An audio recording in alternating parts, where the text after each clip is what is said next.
Netcasts you love. From people you trust. This is Twit. Bandwidth for the Tech Guy is provided by Cachefly. CACHEFLY.com.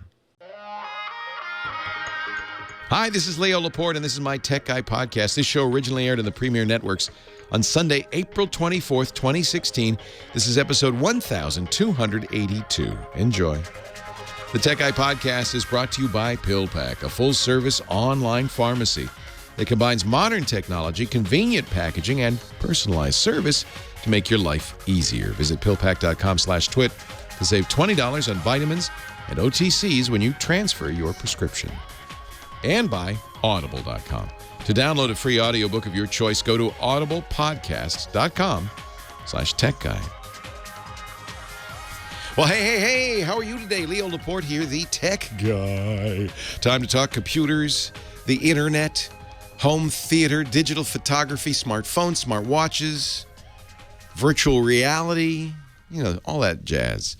Anything with a chip in it. We're talking technology at 8888 Ask Leo, 888-827-5536. That's toll free from anywhere in the U.S. and New Jersey and Canada, the big three. And then if you're not in the U.S. or New Jersey or Canada, I don't know why I signal out New Jersey. I do, though, because that's my people are from there. You can also call us via Skype over the internet. Just use Skype out because it's a toll-free number and it won't cost anything. 8888 Ask Leo.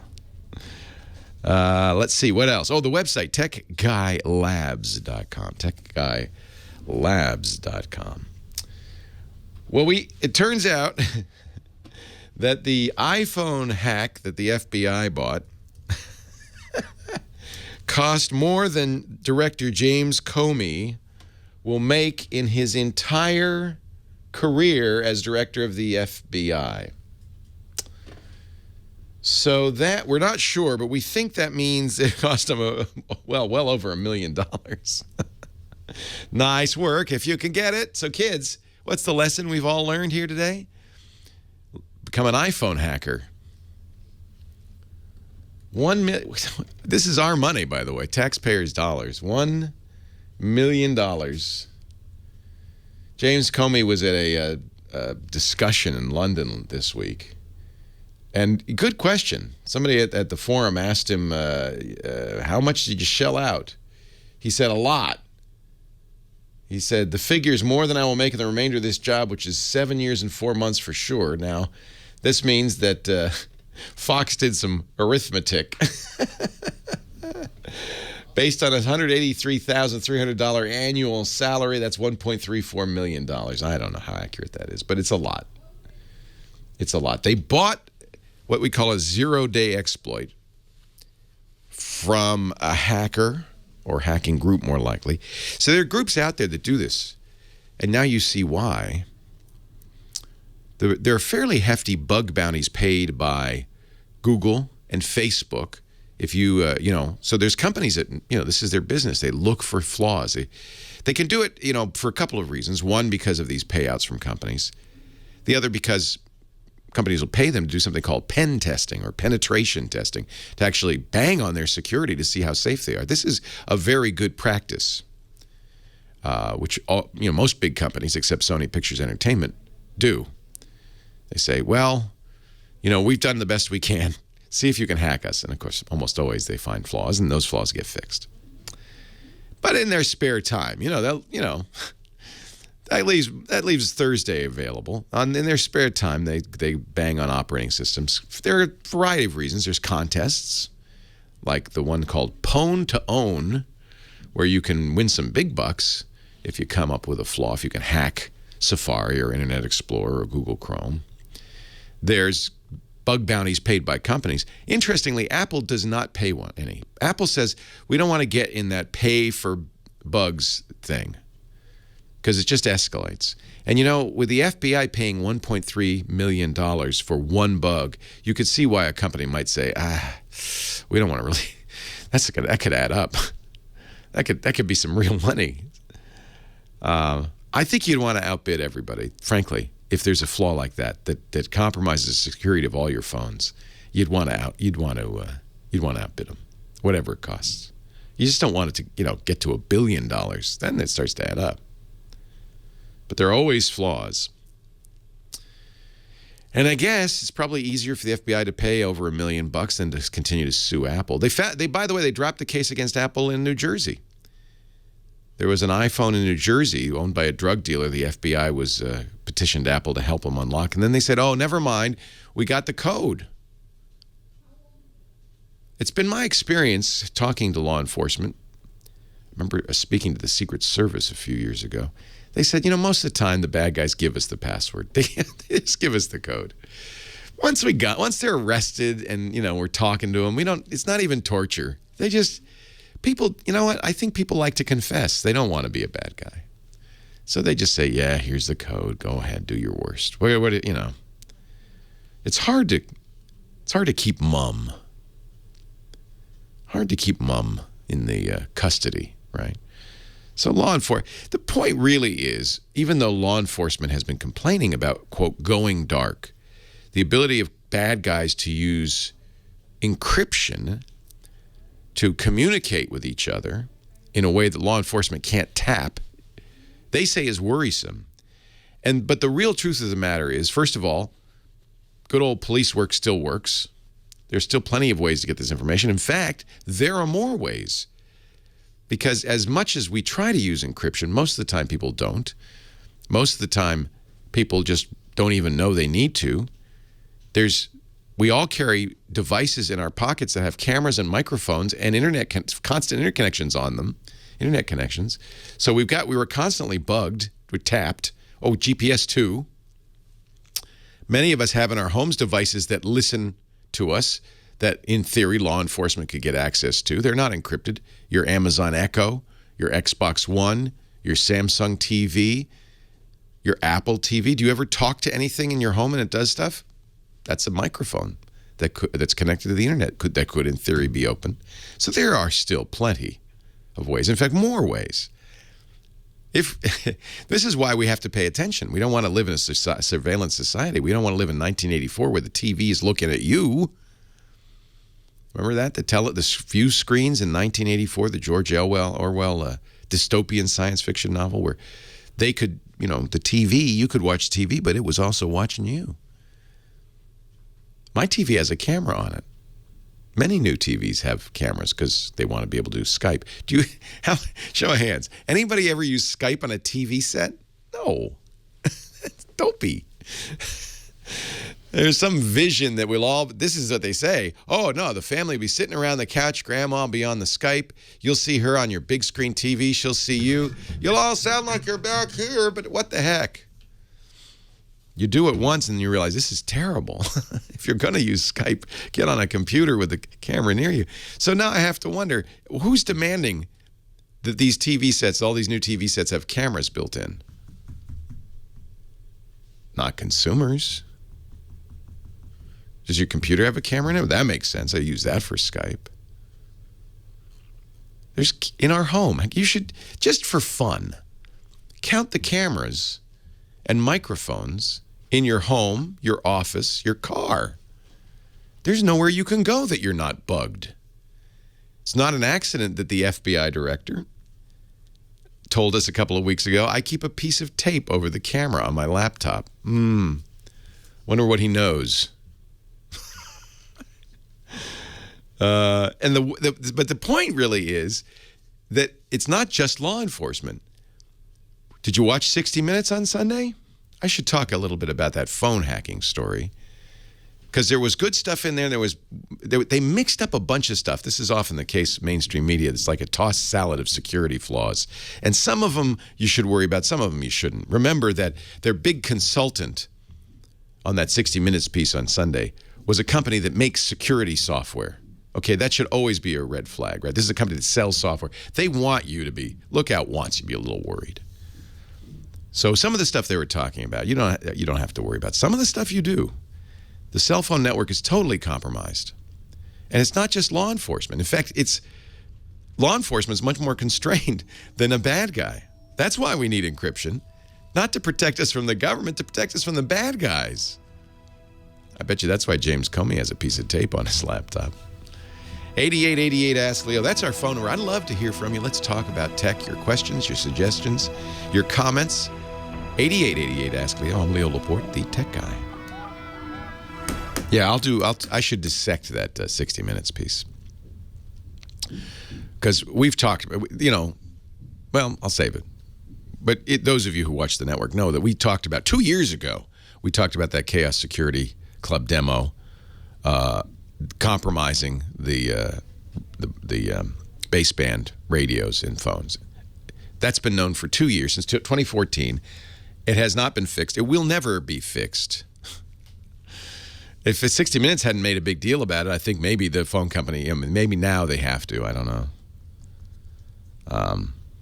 But yeah, basically, if somebody knows your phone number and they have means, they have the skills with a Z,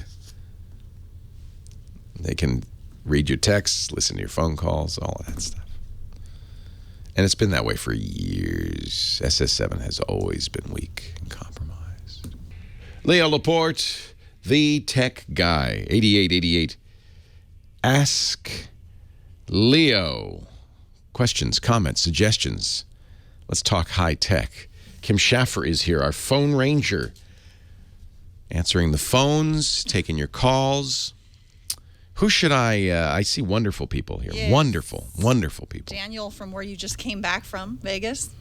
Daniel from Vegas? I should start with him, huh? Yes, you should. He's got some security questions. Thank you, Kim. Hi, Daniel. Leo Laporte, the tech guy. Hey, Leo. I appreciate you taking my call. Thank you. My pleasure. Thanks for calling. Question about home security, in particular wireless. I know there's two major differences, I guess, in wireless. There's the 2 gigahertz range, and then there's a 5 gigahertz. Preferably, I'm looking for the 5 gigahertz range wireless, and also the camera itself, battery powered. Because where I want to put them around the house, I don't think I'm going to have AC outlets easily located where I want to put them. Generally, so just so you know, if there are plenty of these, okay. If you do battery powered, though, they're not going to be always on. They're going to have motion detectors, right? And then they'll come on. And ViewZone makes these. They were a sponsor for some years, and they're quite cool because you don't have to have a plug. I'm pretty sure they support 5 gigahertz. I'll have to check. 5 gigahertz is bad.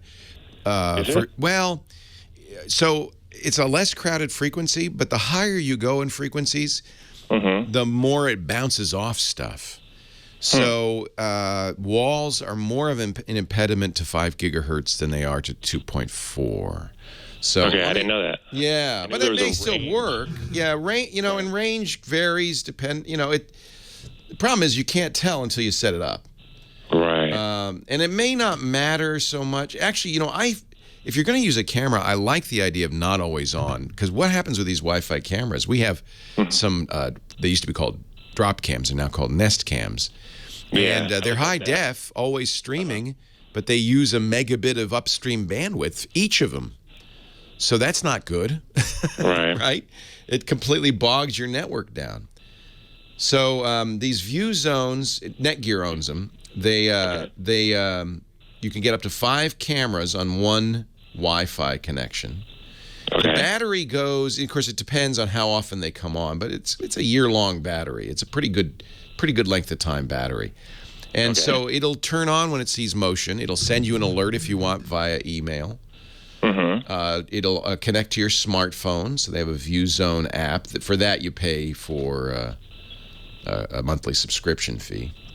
Okay. So I think these are, there are other companies that make these as well, but this one I'm familiar with because they were a sponsor for some time, until Netgear bought them, actually. Okay, I'm on their site. I'm looking them up. Any other suggestions that you made? Let me see. Anybody else have a suggestion in the chat room? If you go to one of these places that sells security stuff online, the websites, there are a million of them. Right. This is like, and I'm not an expert on all of them at all. So, of course, our advertiser, Simply Safe, But they don't. Well, they have. I don't know if they have cameras. They have. No, I'm on their site now, and I looked them up yesterday when I heard your advertisement. It's more sensors and motion detectors. Motion detector, right? I saw that. It's more like a burglar alarm system. You want home monitoring is a little different, right? It's right. So. Now, to go back on your 5 gigahertz, would you say it's okay to go with the 2 gigahertz over the 5 gigahertz? Yeah. In fact, what I do is I let everything out, because everything uses 2.4 gigahertz. So, for instance, my Sonos wireless speaker systems, my cordless phone, my microwave oven is even on that. By coincidence, is at that frequency. So that's a crowded band. I use that for those kinds of things, and do my internet mostly at 5 gigahertz. Oh, right. I do that. Yeah. I didn't think about that. Yeah. Okay. That way, and I think for a security camera, it can be slow. It's not, it's not like you're watching this. It's, so 5 gigahertz may well work. It's just that it doesn't work as well through walls as 2.4. You just have to try it. And to be honest, I don't know if this supports 5. That there may be reasons that because of that they may not bother putting in a radio to do 5 gigahertz in these things. Okay. So there is a ton of these solutions, and I really do think you can do it yourself. Frankly, I don't think you need to go out and get a big alarm company and all of that stuff. No. I planned on doing this myself. Yeah. Nowadays, the cameras out there are great. I thought ViewZone was quite good. Okay. But I'll keep listening, and I'll keep an eye out on the chat room, because they try all sorts of stuff more than I can. I'm there. I'm in the chat room, so I'll keep an eye out to see what people suggest. Somebody, Gray123, likes his Foscams. Now, the only thing about Foscam, and I think they fixed this, is they had a security issue that anybody could log into your Foscam. So there was for a while. I don't know if it's still around, but there were sites where they would just have a index of all the Foscams in the world, and people would just look at your camera. That's another reason why always on may not be the right thing to do. I'm sure they've fixed that. They must have fixed that. That was a firmware issue. Okay. Somebody's saying that the folks at Ring, and we do their video doorbell, and really love it. Another advertiser. They are apparently coming up with they have a stick-up camera. It's weather-resistant, wire-free. You know what? I'm gonna have to call Ring and get this. It's designed to be outside. It's $200.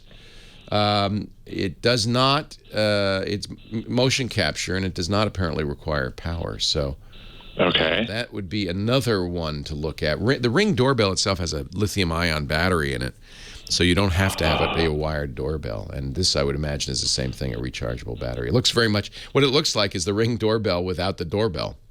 I bet you that's what it is.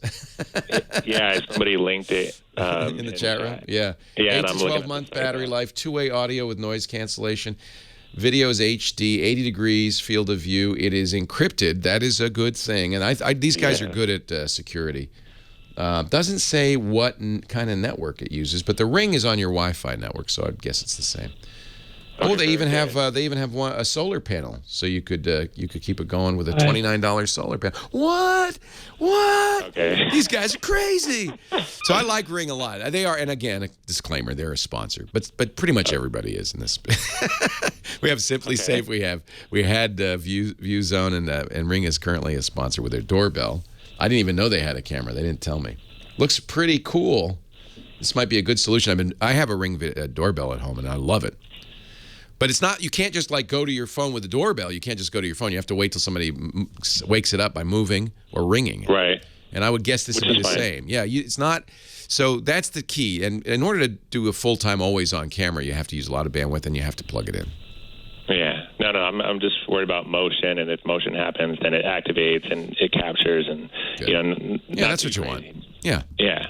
Give it a try. Hey, and if you do it, let me know, Daniel, which one you choose, and tell me how it works. I will.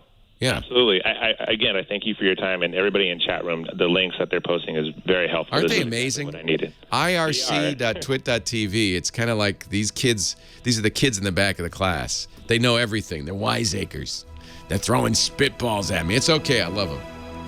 No, actually, I couldn't do this show without the chat room. It's really a great resource. More of your calls coming up right after this. Stay here.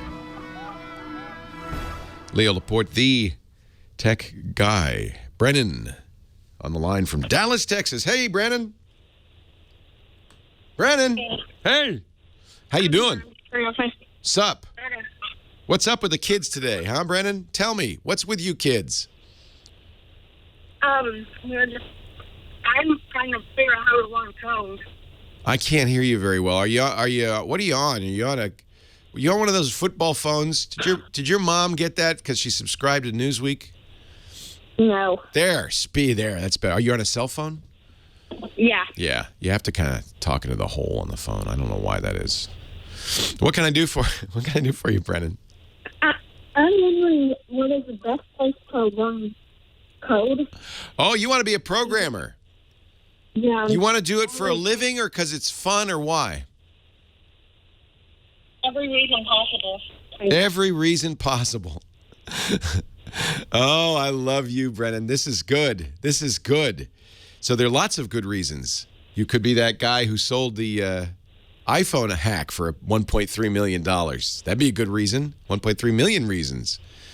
But more importantly, because it's fun, right? It's a really great thing to learn. And even if you didn't do this for a living, in fact, maybe even especially, because once you start doing anything for a living, it's not as much fun as it was when it was a hobby. I can tell you this. But even if you don't do it for a living, learning how to write computer code is a wonderful thing. It gives you a much deeper understanding of how it works, so you'll always benefit from that. But you also, it teaches you a kind of a rigor of mind. It's actually good for your thinking. It's one of the reasons, people always say, I remember I said this when I was in school, what do I have to learn algebra for? I'm never going to do any algebra in life. And you know what? I didn't. Or geometry, or trigonometry, or calculus. But what it teaches you is how to think. And nowadays, coding is really a form of math that has the same benefit and some real concrete skills. I knew people who would never run anybody else's program. They would only run programs they wrote.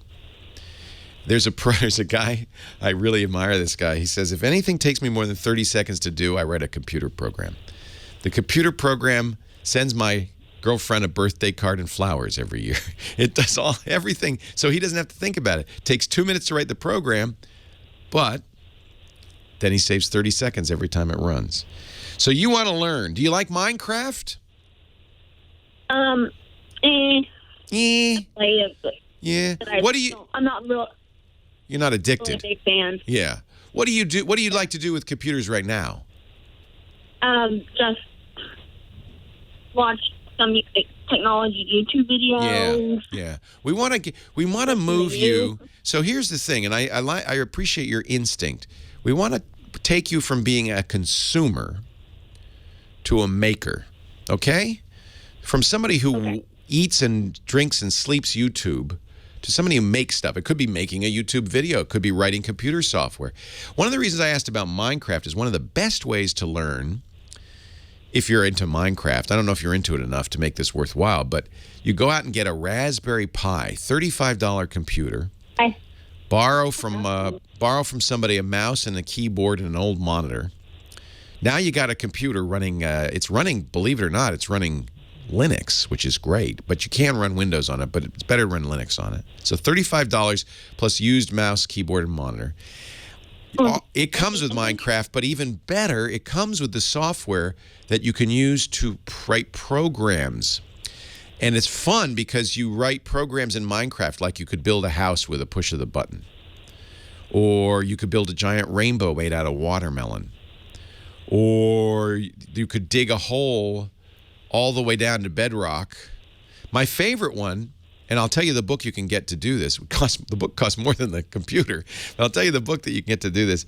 He taught me how you can move around leaving a trail of dynamite behind you. And then you hit it and it all explodes. Or better yet, it explodes as you're leaving it. It destroys. It's so fun. Anyway, there's a book called How to Program with Minecraft. That would be one good way to start. Anybody who's a parent who's listening, $35 for the Pi, the Raspberry Pi, or if you've got a computer, you don't need to get a Raspberry Pi. It works on Windows or Mac or Linux. And this book, it's from No Starch Press. The author is Craig Richardson. We'll put a link in the show notes. Okay, sorry, go ahead. I have a Raspberry Pi, and I put Windows 10 the Internet of Things on it. Nice. So. Take iOS 10, take Windows 10 off of it and put Raspbian back on, okay? That's the default operating system. So if you have your noobs installed, just next time check Raspbian. Because if you want to learn to program, there's another... It can blink. Huh? It can blink. It can blink? You taught it to blink? No, it didn't have any software with it, just... Yeah, oh, it can't blank. Yeah, no, and then you have to, you download Noobs, Noobs, which is the startup thing, and you put that on a little micro SD card. You must have one or it wouldn't boot. And then when you boot it up, it says, okay, what do you want to install on here? One of the things is Windows 10 IoT, but you can also install Raspbian. There's some other operating systems too. Install Raspbian. That is a version of Linux. It's good for you to learn Linux. If you really want to be a programmer, you need to know how a command line interface works. There are a lot of good ways to learn programming. This is a fun one because one of the things about programming is it's nice to have it do something. So Minecraft becomes this universe. You don't have to play with anybody, but you can use it like Legos. You can write a program to build something. And that's a really good way to learn. So that's a good start, one way to start. If you don't want to spend any money, you have a computer now. Well, actually, you have a Raspberry Pi, but you could, any computer. Python is a good language to learn, your first language. Yeah, I have Python on this one. Nice. I have Visual Studio. Yeah, don't start doing Windows programming for me. Do me a favor. Yeah. Okay, that's not good. Here's why. You don't want to learn a specific skill at this stage in your career. And what will happen is you'll learn how to write software for Windows machines. That's too specific. You want to learn, what you really want to learn, it's like if you were learning math and they started, instead of starting with 2 plus 2 and the fundamentals of algebra, a squared plus b squared equals c squared, well, if they started and said, let's build a bridge, and that's what you learned, that wouldn't be as good as learning the basics, right? So if you start with Windows, you're not learning the basics. I want you to learn what you're really going to hear. Get this. This is, you want, can I lay something heavy on you, Brennan? I'm going to lay something heavy on you, man. I don't mind. You don't mind? Can you dig this? You don't want to learn how to tell a computer what to do. That's not what you're going to learn. People think that's what programming is. What you want to learn is a language for expressing problems and their solution. And that's what programming, real programming, deep programming is. It's a language, a syntax for describing a problem and its solution. Does that make sense? Yes. If you learn it at that level, you'll be a much better programmer in the years to come.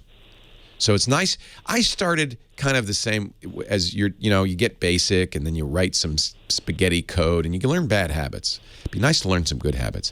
There's a really, you really want to get deep. You could learn Lisp. What I'm saying is don't learn Java. Python's a pretty good start. Don't learn Windows programming. Get the command line, get Linux running, get Raspbian running, learn the command line, and learn how to write code in a fundamental language. I think Python's a very, very good start. In fact, I love it that you could tie it to Minecraft because you get some results. Hey, stay in touch, Brennan. This is the most fun thing you'll ever do. Leo Laporte, the tech guy. Okay, he's 12. He doesn't know yet. It's the second most fun thing you'll ever do.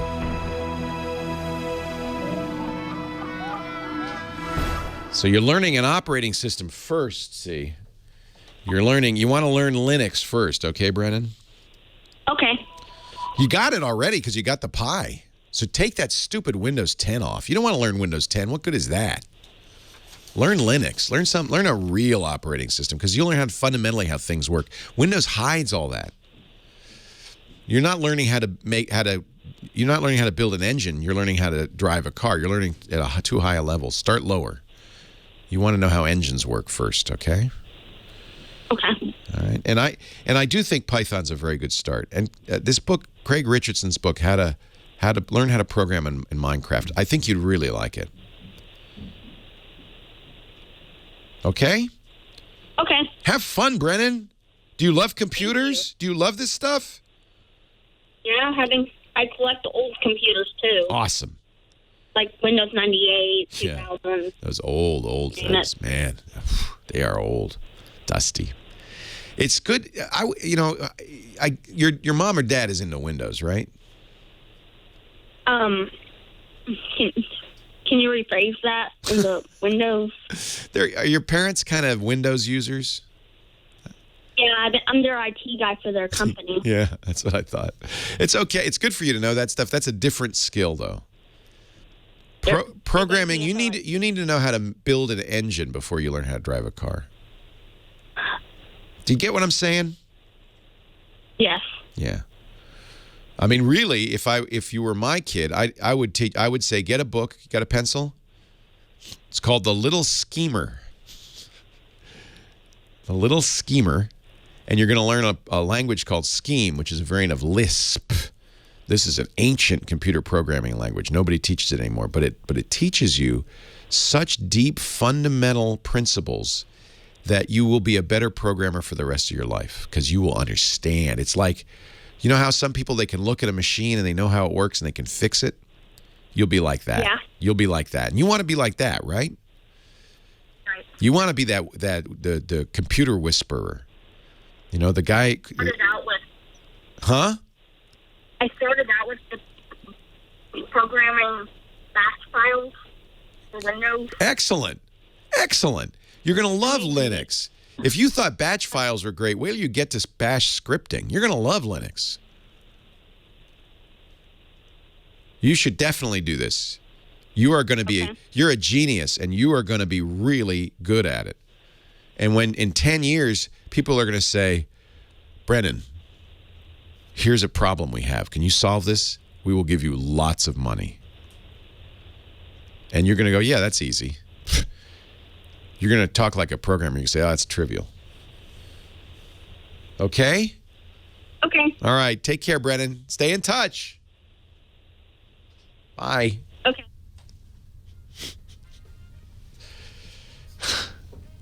I'm a big fan of Lisp.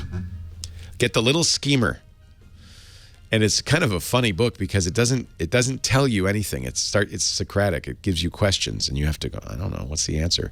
Well, you wouldn't know that one, but how about this one? And it works you up and teaches you Lisp in the best possible way. It's so awesome. Yeah, The Mythical Man Month's a good book.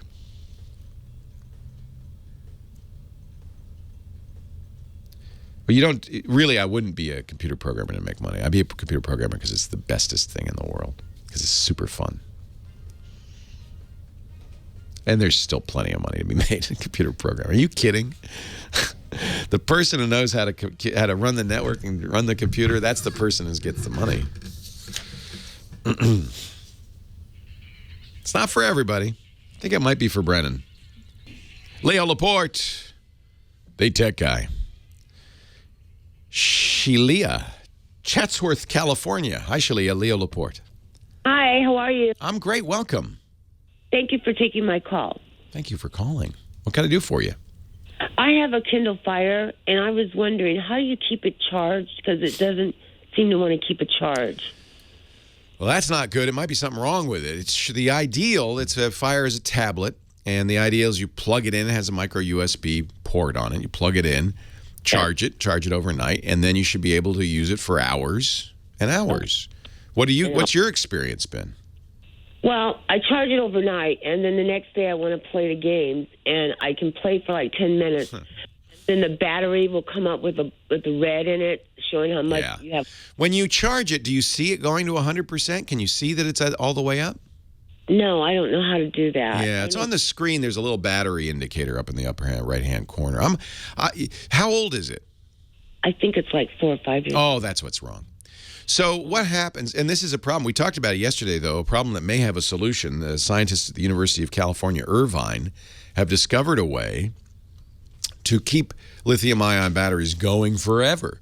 But as they stand, the one in your Kindle Fire and now smartphones and laptops and everything else, these lithium-ion batteries have a certain number of charge cycles before they fail. They just stop. They do what yours is doing. And in most cases, it's on the order of 500 all the way up and all the way down. So if you charge it half the way, that's half of 500, right? So 500 full cycles, and after that, they don't take a charge anymore. That's exactly what's gone on with yours. Now, a Kindle, unfortunately, is a disposable tablet. I don't think you could send it to Amazon and say, I need a new battery. You might try that, though. Amazon does have exceptional customer service, but that's what's wrong. Your battery needs to be replaced. And you'll notice if you look at your Fire, there's no way to open that thing. Yeah, they made it to be thrown away, sad to say.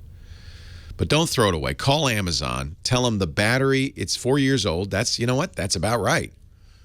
The battery's worn out. I need to replace it. Can you do that? Now, if they say it's $125, don't do it because you can get a new Kindle Fire for $60. So don't spend a lot of money on a new battery. You don't need it. I mean, you can get a new tablet cheaper than get a new battery. So my suggestion is call them and see if you can get a replacement. There's nothing you can do to fix that. It's worn out, like me. After a certain number of years, the wheels start falling off. The hair turns gray. It's an old tablet. But I'm hopeful because of this discovery at UC Irvine that maybe someday we won't have this problem. Apparently, they've figured out a way. These things won't wear out anymore. That would be pretty awesome. Thanks for the call, Shalia. Coming up next, Mark in Redondo Beach. He's got an old computer that's waking itself up. Yeah, another thing that happens when you get old. You don't sleep through the night anymore. You wake up all the time. Computers aren't like people, though. We should be able to keep it asleep, don't you think? We'll talk about it. Mark in Redondo Beach, California. Leo Laporte, the tech guy. What's happening to your HP? Hey, Leo. Thanks in advance for your help. I really am stuck here. I have a 6-year-old HP computer that I recently upgraded from Windows 7 to Windows 10. And in the middle of the night, it seems to wake up from the sleep mode. And I've gone through all the power management settings and have, unchecked everything that says wake up. Do you have kitty cats? No. Okay. Just 2 boys. Okay, well, yeah, so any movement, obviously, the mouse or keyboard will wake it up. And sometimes, that's why I asked about cats. Sometimes things nudge your mouse and that'll wake it up. Exactly. But this wasn't something that happened before, only after the upgrade. Correct. Yeah. A couple other things can go on. You can look in your BIOS. You want to make sure Wake on LAN is turned off. That is designed for businesses where the IT guy doesn't want to get up from his desk down the hall, and he wants to update computers around the office so he can wake them up on the network. Turn that off. You don't need that. So look, that's in BIOS settings. There's a few things in BIOS settings that can wake up a computer. You've looked through all the power settings, huh? I did, for the hardware and everything else that I could locate. I mean, it is conceivable that there's the ACPI, the advanced power configuration, or something else is incompatible with that system. That's not unheard of. But I don't think it should be. I mean, generally speaking, if you got the invitation to upgrade, it said, oh, your computer's ready. Exactly. And like you've been saying to all your listeners, I've been, holding back as much as I could, and then automatically it just went through. Yeah. Isn't that annoying? Yes. I have to say, I'm really a little peeved. I'm miffed with the Microsoft, as you may have detected. I know many of us still use Windows. We have to for a variety of reasons, especially in business, but that's not good behavior. Correct. It really isn't. Also, make sure that, there are other settings maybe you didn't think about, like in the chat room saying maybe the settings associated with the power buttons. You might want to turn off the sleep there. It's coming on because the screen's coming on. Is it bugging you? Well, maybe because I just don't want to run the computer 24/7. Well, you could shut it down, I guess. Right. How do you know it's doing this? Does it stay on? No, it actually goes into sleep mode. In fact, it'll be sleeping for several hours. I've woken up in the middle of the night and then it's on. Checked it on, and it's still sleeping. And then somehow, miraculously, when I get up there in the morning, it's on. Yeah. And it's running. Well, of course, updates will wake it up, but that's not every night. Correct. You might have a program that is inadvertently waking it up, maybe checking email and waking it up.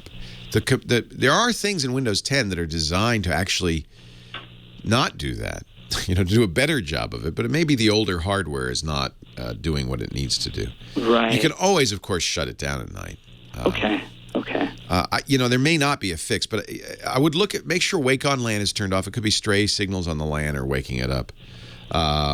You've gone through all the power settings. Right. I guess one thing you could do is you could try turning off the network and seeing if it still wakes up. Do it on the computer. Disconnect Wi-Fi. Okay. And see if it still wakes up. And if it does, then it's not something going out and getting mail or checking updates or, Wake on LAN. It's some other thing going on. But that might be a way to do it. Sure. One thing that we actually see problems with on these kinds of updates is Windows 10 will try to sleep the network interface. And that actually can cause people to lose network connections in the middle of the day. So we tell people to turn that off. But maybe in your case, you want to go into the device manager, find your Wi-Fi or Ethernet card, and check the box that says "Allow to sleep." It may be that it's just not sleeping. I'm sympathetic. Bad sleep is no good for anybody. But it may not be fixable. Those are just a few things to try anyway. Leo Laporte, the tech guy. More calls right after the news at the top of the hour.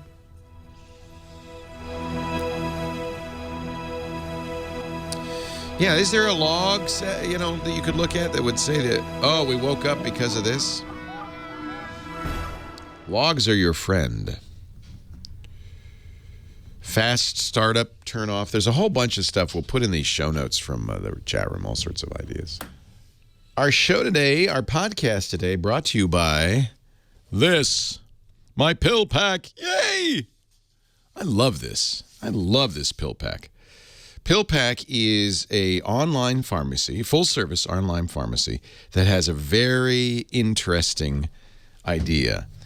Your pills come in this box. This is the PillPack box. And of course, inhalers and creams and things like that are going to come in a separate box. But for the medications, the pills you have to take, you no longer have to get one of those pill minders and pack them up. Your medications come, first of all, very accurately, because there's the pictures of the medication, the description of it, the prescribing information, the dosing directions, all in the back of the box. And then it duplicates that information right there on the pill pack. Tells you what time, what day, what date, what's in it. These are carefully packed with image recognition technology, and then a pharmacist goes over each pill pack individually. And the best part is these are easy to open. You just tear them right off. They're really great if you travel because you can take the pill packs you need. But the nice thing is it's easy to open, and when you travel, you take the ones you need and you have them. This is so cool. And it doesn't cost you any more than a regular pharmacy. PillPack, PILLPACK.com. Shipping's always free. It's compatible with most insurance plans, including most forms of Medicare Part D. They'll check, of course, to make sure it's good with your insurance company. It's easy to switch, and when you do, they're going to give you $20 worth of over-the-counter medications or vitamins as a thank you. Go to pillpack.com/twit to sign up now. By the way, if you're already a PillPack user, don't forget you can refer somebody to PillPack, and they will, besides welcoming your new friend to PillPack, they'll donate $100 to RxArt, which is a nonprofit organization whose mission is helping kids heal through the extraordinary power of visual art. So it's kind of neat. There's a PillPack reminder app for the iPhone and the Apple Watch. You never be in uncertainty. Did I take my meds this morning? Of course you know, because it's right there on the PillPack. I love this. And you can see what's inside there. Pillpack.com/twit. Advanced technology. Oh, and by the way, old-fashioned service, because the pharmacist is there 24/7. You could talk to him on the phone in the privacy of your own home. No more embarrassing conversations at the counter at the CVS. Pillpack.com. Like, you're going to love it. Pillpack.com/TWIT. Well, hey, how are you today? Leo Laporte here, the tech guy. Time to talk computers, the internet, Home theater, digital photography, smartphones, smartwatches, virtual reality, computer programming, and all that jazz. 8888 Ask Leo is my number. 888-827-5536. Toll free from anywhere in the U.S. or Canada. Outside that area, Skype us. And the website, techguylabs.com. techguylabs.com. I promised I would talk a little bit about the 60 Minutes piece. Did you watch it on Sunday? About the phone hackers? It was kind of a mishmash of stuff. In fact, it might have seemed that way. It was kind of a hacked up piece they did a year ago in Australia. A year ago, and then they took some other stuff and packaged in some stuff from DEF CON in Vegas a few months ago and mushed it all together. It's all unrelated. So let's talk a little bit about, and by the way, it not only scared most normal people, it scared Congress, and of course now the Congress has called for an investigation. Let's talk about what's real. 2 years ago, in 2014, a group called the Chaos Computer Club, a German hacker coalition, really not bad guys. Well, maybe some of them might be, but really smart guys. Pointed out that there was a flaw in the radio portion of cell phones, the baseband radio, and in particular in a system, phone routing system called SS7. Not so easy to exploit, but a flaw and one that has never been fixed. See, it turns out the companies that make these radios, particularly Qualcomm, almost all of us have Qualcomm radios in our phone, our smartphones. They just kept using the same old software. They knew there was a problem. They just never bothered to fix it because, well, it's hard to fix.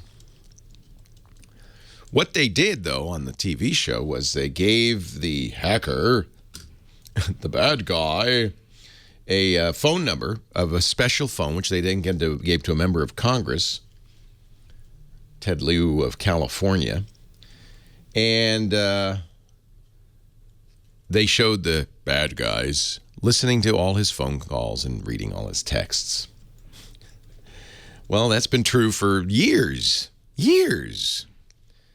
And it is true. And this is something we should fix.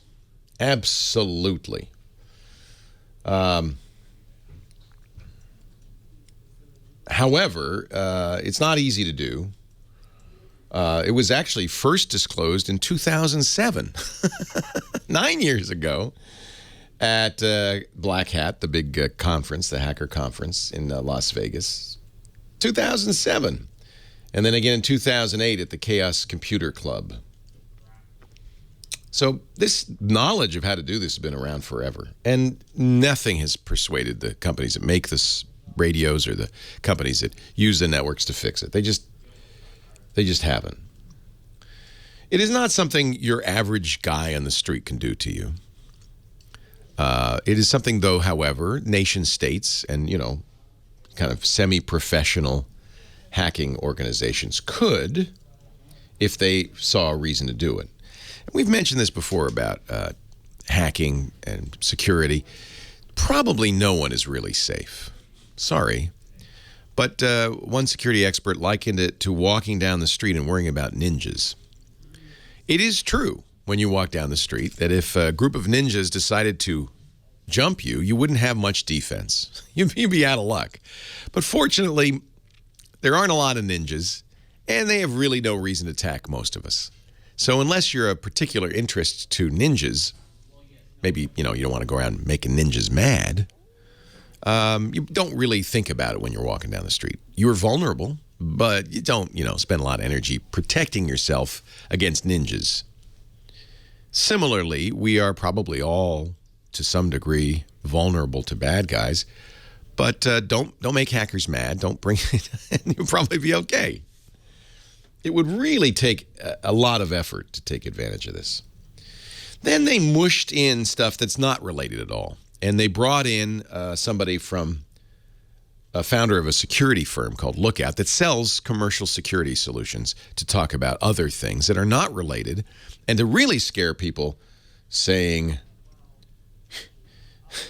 you know, you're all vulnerable. Is everything hackable? Absolutely. And you should probably buy our software. You should always take that with a grain of salt when you hear stories like that. That is separate from SS7, which is a real and, potentially problematic vulnerability that should be fixed and hasn't.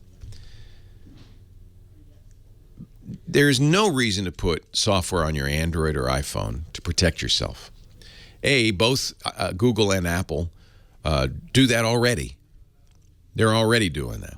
And so you're probably safe in that regard. Secondly, there's nothing, especially on an iPhone, but even on an Android phone, that a security software can do that's above and beyond what Google and Apple can do.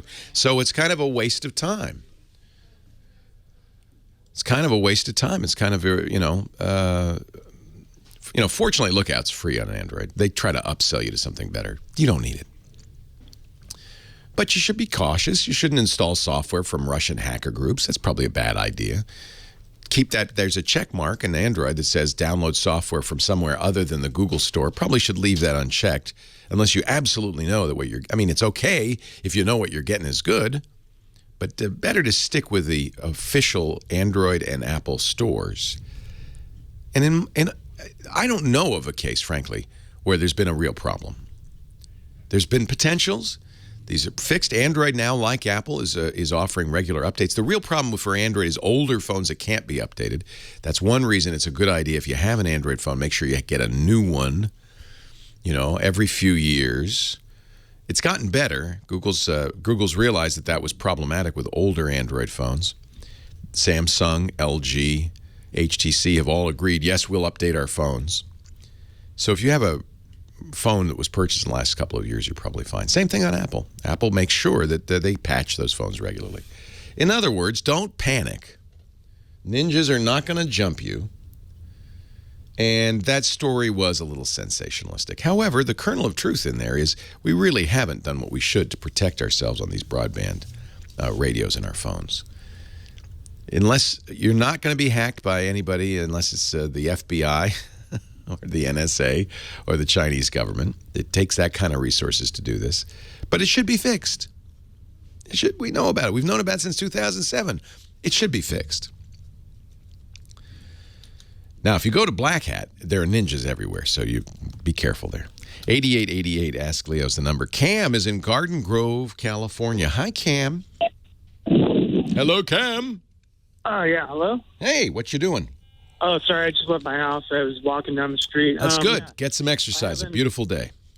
Yeah, it is. I have an Eris modem. Mm-hmm. I get it from the cable company. Yeah. And I have a problem with logging on to the, to getting into it. I can't change. I'm trying to change the network. Well, so is it an Eris modem and router? Yeah. So generally, the cable company will give you the password and the login for that router so you can modify the settings. Did they? Yeah, it's a default. That's what it is. And you want to change that right away, don't you? Is it a Wi-Fi? Is it a Wi-Fi router? Well, yes. And I have it hardwired in because, I've been looking online and all that. And Eris is a fine company. In fact, I use an Eris modem I bought myself, not the cable company's modems. But you need to be able to log in and modify the settings if it's your router. My preference is to use my own router, disable Wi-Fi in the cable company or DSL company provided router, and use my own Wi-Fi access point, which I can control. I would do that. If you can't get into it, call the cable company. Leo Laporte, the tech guy.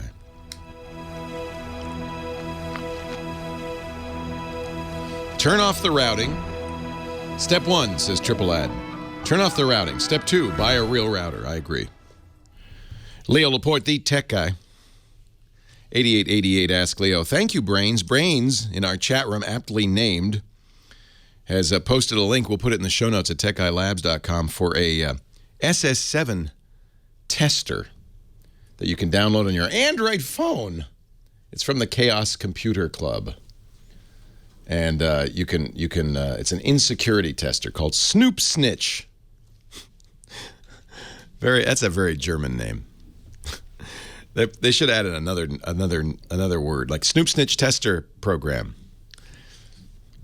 And this will, you do have to have a rooted Android phone, and I have to have a Qualcomm chipset, but it will analyze mobile radio data to warn you about insecure network and mobile threats, fake base stations, which is one of the exploits.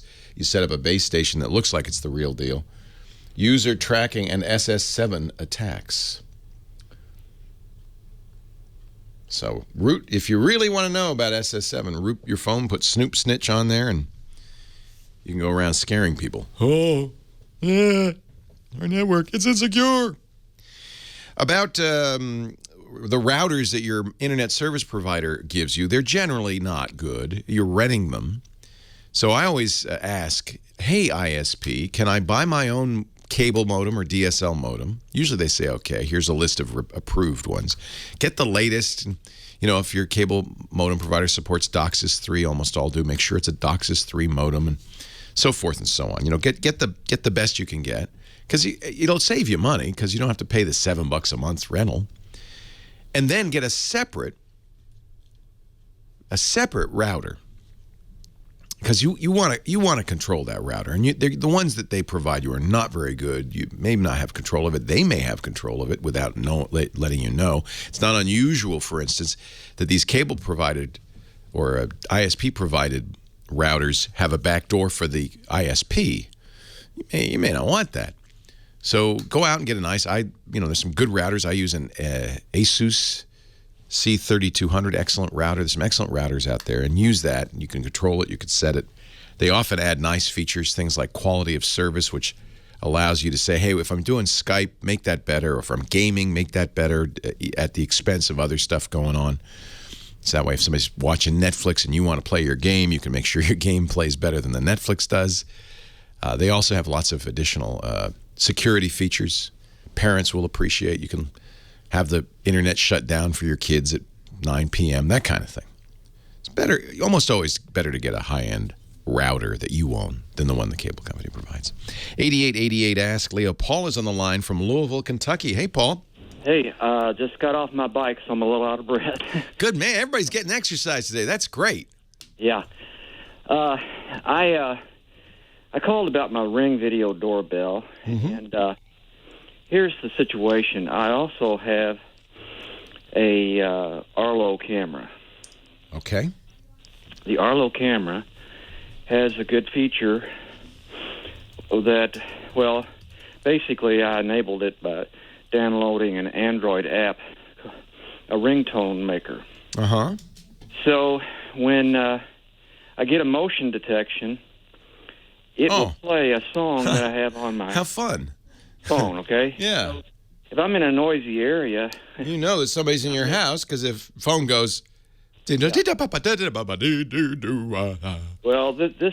plays a song on the Android phone, and I work in an area where there's a lot of noise. Yeah, you need that. Hey, these Arlo cameras look nice. They look a little bit... This is from Netgear, right? Arlo's owned by Netgear. Yeah. I've been really happy with it. They look a little like the ViewZone cameras that Netgear bought as well. I wonder if there's some cross-pollination there. These are also wireless. Yeah. You like them? Good, because somebody called earlier and was asking about that.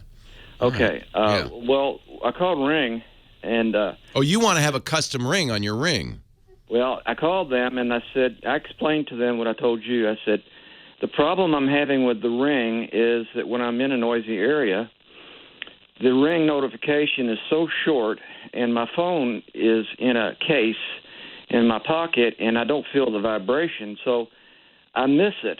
And they said, well, we don't have that feature. Well, my question for you is, I was thinking about maybe getting a watch, like an Android watch, that would give me a better Ring notification. Yeah, it is actually a little bit of irritant to me that you cannot change the ringtone of the Ring. And I'll tell you the other reason. Everybody here has one. So when my phone goes dum, dum, dum, everybody jumps up. They think their Ring's ringing. Yeah. So we need to be Ring. I'll call them. We need custom ringtones. That wouldn't be a hard thing for them to do. Well, they said that they currently don't have it, and well, they don't, but that seems like something they could easily add. Well, since you've done a lot of shows on with the iOS, yeah, they work with the Apple Watch, but what you would feel is you could have the Apple Watch give you haptic feedback, buzz your wrist, and you're much more likely to feel that. The Apple would be better than an Android watch? Well, I've used the Ring on. Well, do you have an iPhone or an Android phone? Android. Yeah, well, you can't use an Apple Watch. Okay. I can tell you that I ended up turning off the Ring notifications on my Apple Watch because, yeah, somebody's at your door. Right. And it was distracting me. Inspire me to get I haven't tried it on Android Wear. I don't see why it wouldn't. Although I have to say Apple, they call it haptic feedback. The buzz on the Apple Watch is definitely more distinct. In fact, I don't even think the Android Watch vibrates. I think it just makes a sound. In fact, I guess I could just try one, and that's kind of the one feature that I would like to have a phone for a watch. Well, that's actually a very good reason to get a smartwatch is for notifications. Yeah. Because, like I say, that little ring just is so short that I'd miss it, and I don't think. Well, I'm trying to remember. I've worn both a lot, and I don't think the Android Wear does much at all. I don't even know if it beeps you, come to think of it. That may be a little disappointing. I tell you what, this is one for the chat room. Maybe the Galaxy Gear S2 or something, which... Yeah, somebody at Best Buy recommended that. But I thought I want to squeeze in one quick question about a router before you cut me off.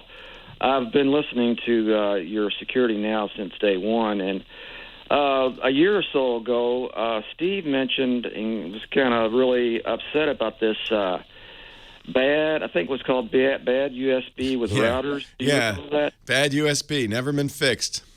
It's never been fixed. Well, when you talk about your router that you really like, do you have their version of the Wear on that, or do you put the Tomato because he said that was one of the things that could really... You can put Tomato on the Asus router that I use. I actually am using the Asus software. I think Asus got bit badly.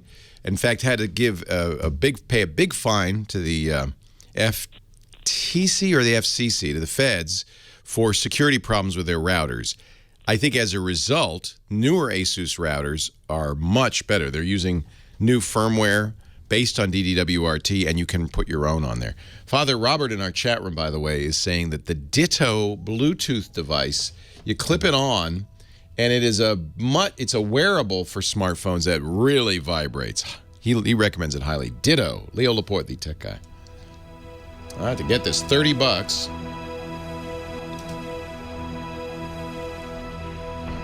It's clever. So it's a silent alarm. Virtual tether. Oh, this looks cool. Do you use this, Robert? The Gear does ring when the phone rings. I feel like the Android Wear does not do a lot of it vibrates. I'm getting this one, Robert. Thank you for the suggestion. Chris Marquardt is here, our photo guy. Help us take better digital pictures. Hello, Chris. Hi, Leo. How are you? I'm great. From discoverthetopfloor.com. How are you? From the Viewfinder Villa. The Viewfinder Villa, which was just for the last 2 days full of people, and we learned about light and played with LEDs and with fun toys. So you can have workshops at your house now. Yes, that's great. It's a mixed place. Everything goes. Lots of photography. We have people here. We use this place to teach, and we use this place to learn ourselves and to just do photographic things of all sorts. Nice. Mm-hmm. Well, I think we have a listener Q&A today. We do. I asked around on different places, including the chat room and Twitter and some other places, and I have 5 Qs and maybe a few As for you. Let me see. One question, G. Scott from the chat room actually asked, he's wondering if there is a perfect lens. He says, so that I can minimize how much I have to carry. And he pretty much wants one single lens that does everything.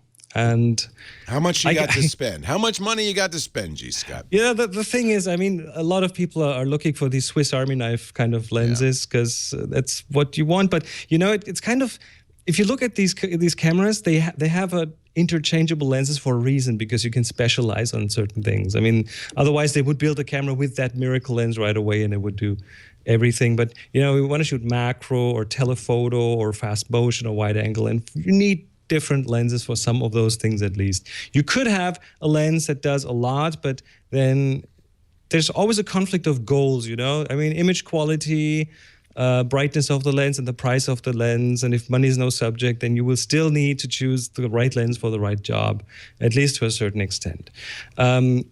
I can recommend at least one lens, one important lens that everyone should have. And it's not an all-purpose lens. It's actually kind of a boring lens, but it's what we call the nifty 50. It's the 50 millimeter lens. A good boring lens.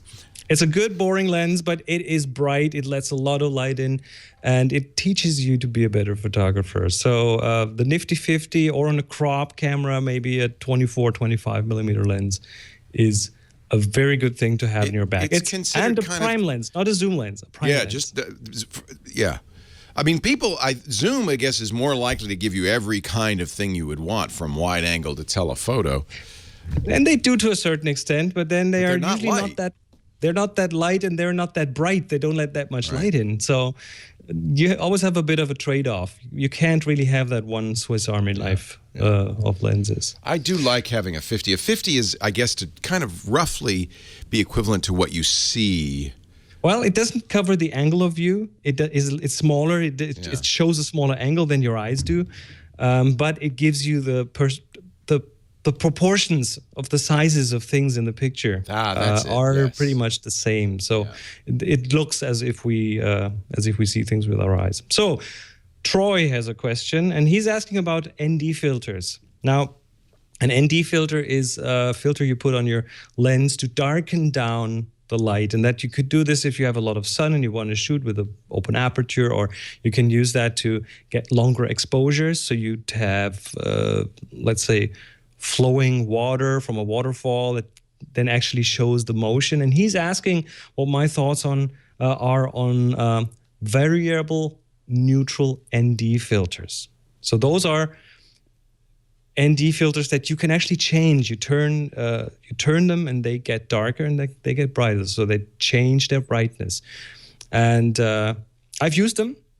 I don't really do anymore, but they are good to a certain extent. But when you go to the extremes, I found that the ones that I used were starting to show pretty strong color casts. And I might do injustice to some of the really good ones, but that I haven't tried. But what I do now is I have a set of 2 or 3 ND filters of different strengths with me, and then I just adjust the rest with the shutter speed, the aperture, and the ISO. So I can still get the range, but I prefer the non-variable ones. WI Guy from the chat asks, Chris, any tips for taking pictures in the dark with a cell phone camera? I have a Samsung S5. I don't have any other cameras besides cheap point-and-shoots. Well, smartphone cameras are not always the best choice for really in the dark pictures, because they have very tiny sensors compared to what you have in a bigger mirrorless camera or an SLR.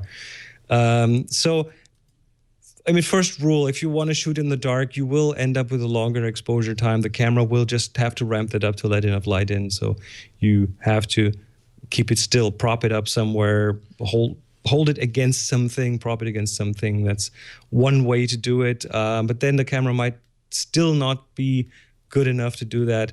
So the other thing is add more light. I mean, let's see if you can add any more light sources. But the third tip is some of those cameras actually, or some of those cameras in the phones can actually be used for low light photography with a special app. There are different apps out there that will allow you to do that. And what these apps do is they take multiple shots and then they kind of mathematically stack them on top of each other. So they add the light from multiple shorter shots into a longer one. And I know for iOS, I've used Slow Shutter, for example, which is one of those apps. There's Cortex Cam that does it. So Someone in the chat just says there's a low light detection software setting on the Galaxy S5. So that might be another way to go. Camera phones, though, in general, I mean, the Galaxy S7 has a f1.8 lens, so it's a very wide open lens, but digital sensors don't do well in the dark, and camera phones, because you're hand holding them, they're not on a tripod. You don't want to. If you hold them at your outstretched arms, it's probably not going to. Mostly they just get grainy. Frankly, yeah. They boost the ISO, they turn the amplification up, and that just makes it grainy. So Chumley had just an observation, and it's the thing that I keep coming back to. It's not the gear, it's the photographer, it's the framing, it's the timing. I mean, I keep saying that all the time. You can invest as much in gear as you want, but if you don't really know what to do with it, then not a good idea. And last but not least, Frank has a question that I also get quite a lot. He asks, what color space should he set in his camera?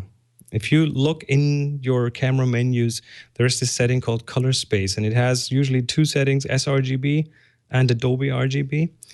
And these two settings are for when you shoot with JPEG. And if you shoot RAW, then you don't really have to bother about that. They never tell you that, but when you shoot RAW, that setting does not matter. If you shoot JPEG and you don't really know which one to use, then choose sRGB.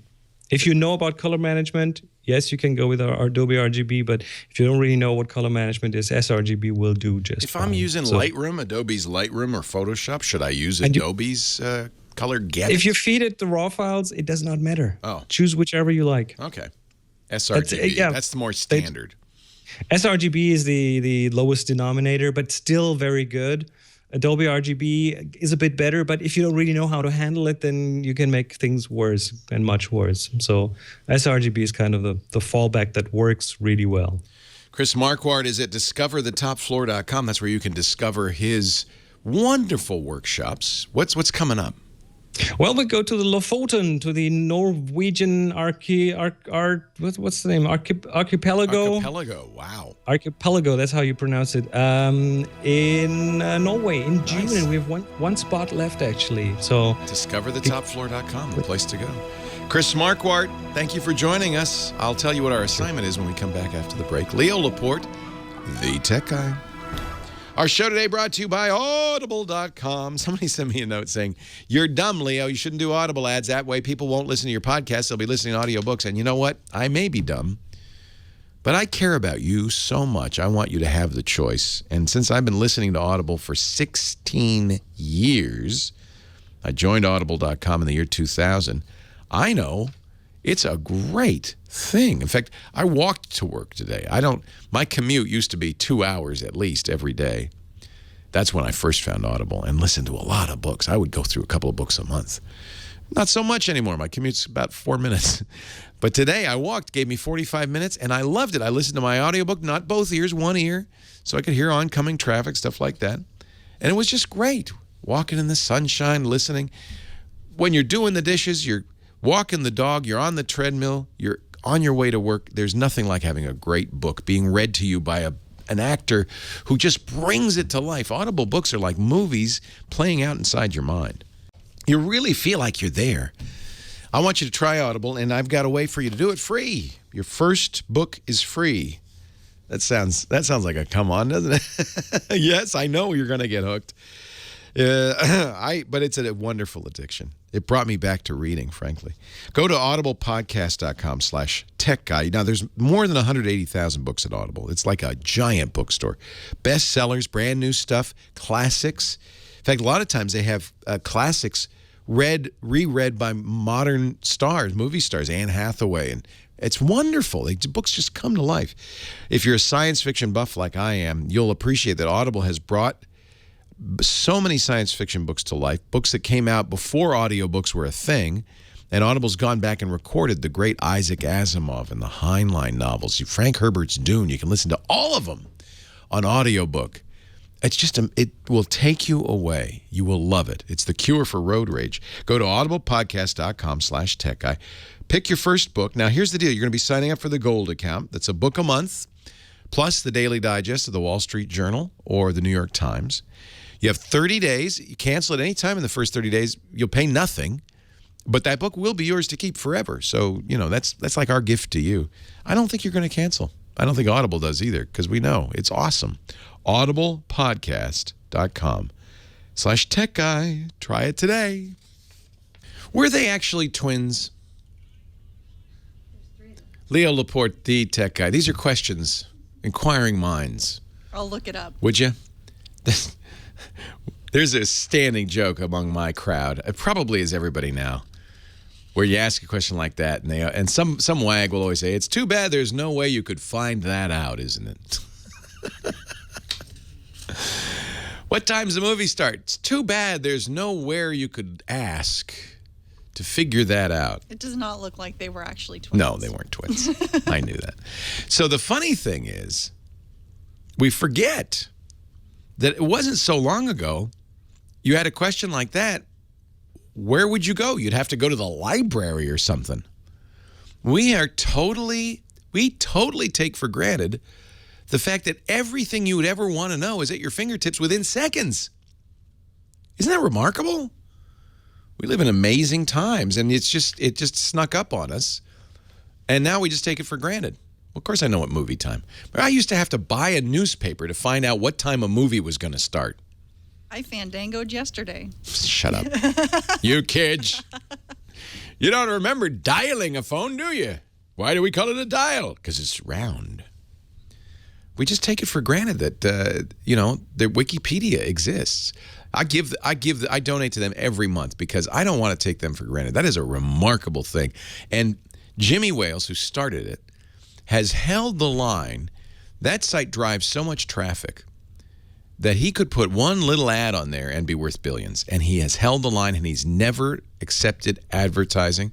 Once a year, they ask for a donation, and I very happily give them money because, I respect the fact that they say, no, we want to just be kind of independent encyclopedia of all human knowledge.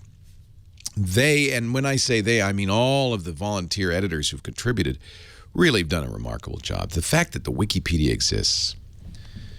When Prince passed away, of course, Wikipedia got huge amounts of traffic. I think 10 million visitors in the first hour to Prince's page. Interesting article by somebody from the Wikimedia Foundation, Ed Earhart, on the traffic spike that Wikipedia had on the moment the word went out that Prince had passed away. It was 24 hours since his death. People viewed Prince's Wikipedia article 10 million times. In the first full hour, 1.84 million page views, 510 views per second. At the peak, 810 views per second. Same thing happened when Whitney Houston passed away. It's almost a ritual now. I find out about these things on Twitter, don't you? I mean, that seems to be where it's kind of ironic. I was looking at an alternative to Twitter, an open source program kind of frequented by major geeks called GNU Social. And I was on GNU Social, and it seemed kind of quiet. And I thought, this is good because it's, the quality of the conversation is very high because nobody's using it. And then just by chance, I went to Twitter to kind of compare and say, I guess I'm not going to abandon Twitter. And immediately, of course, the first words that Prince had passed away, it was shocking. You don't expect that. And I shouted to my wife, Prince has died. And she was stunned, and we went and we looked at Twitter to confirm it. First thing you always do, by the way, is you don't believe. I've seen so many people die on Twitter that weren't dead yet. So first thing you do is you look around, you see who else is tweeting it of the news. Has it come across the news yet? Usually Twitter 20 minutes before CNN or the radio knows it, right?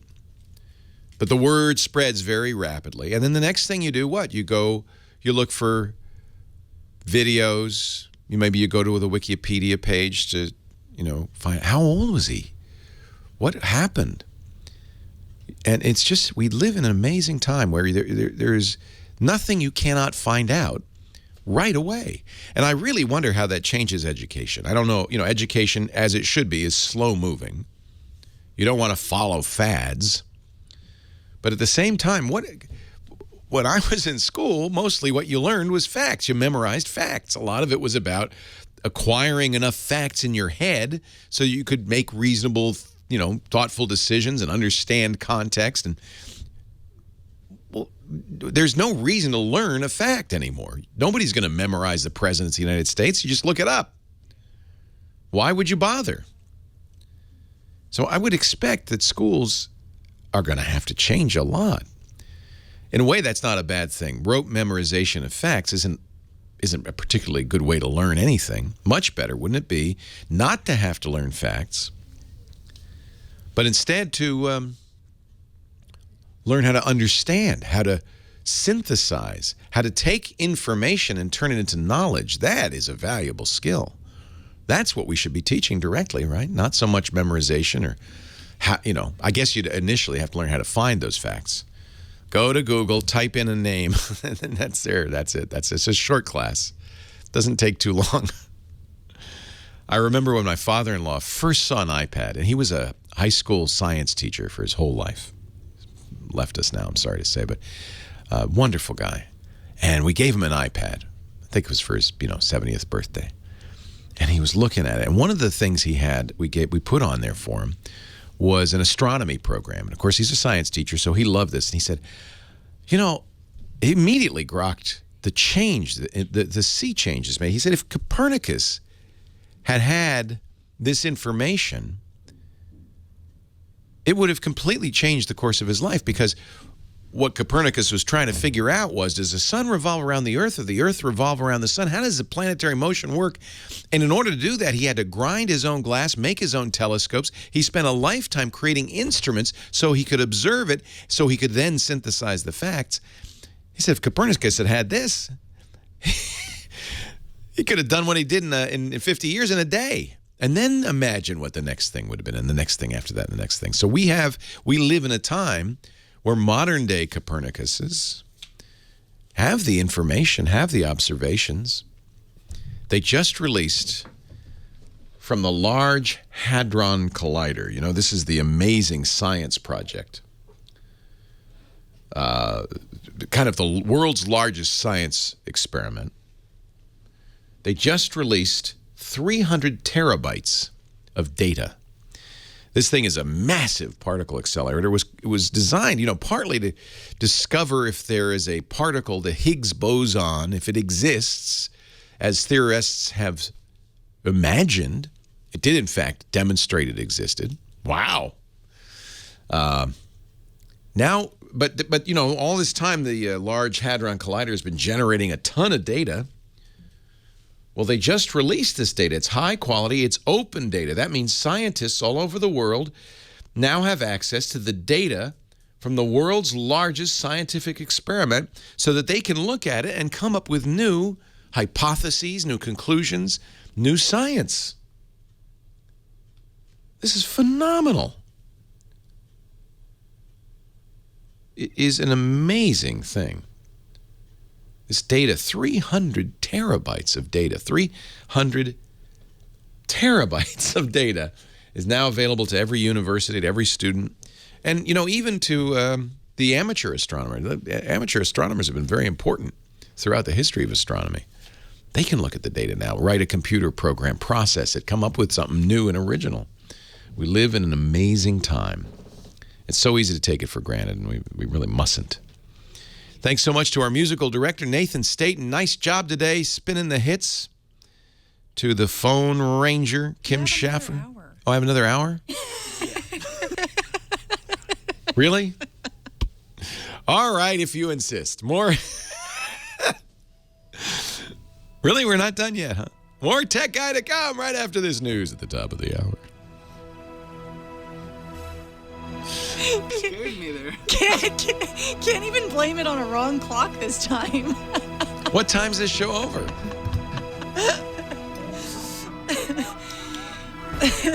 I was so swept away by facts at my fingertips, I forgot kind of a fundamental one. This show goes till 2.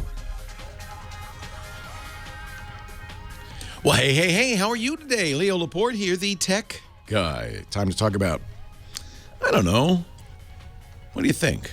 Computers? Okay. The internet, home theater, phones, watches, virtual reality helmets. 8888 Ask Leo. 888-827-5536. That's toll free from anywhere in the U.S. or Canada. We have a website, very handy. Because it's always there. It's always available 24/7, you know. And it's free, and there's no sign up. It's like the web used to be, you know. You just go there, and there's no dancing monkey or anything. You just go in there. You don't have to. I don't got to say, give me your signature. Nothing. You just go in there, and you can search, and every show is there.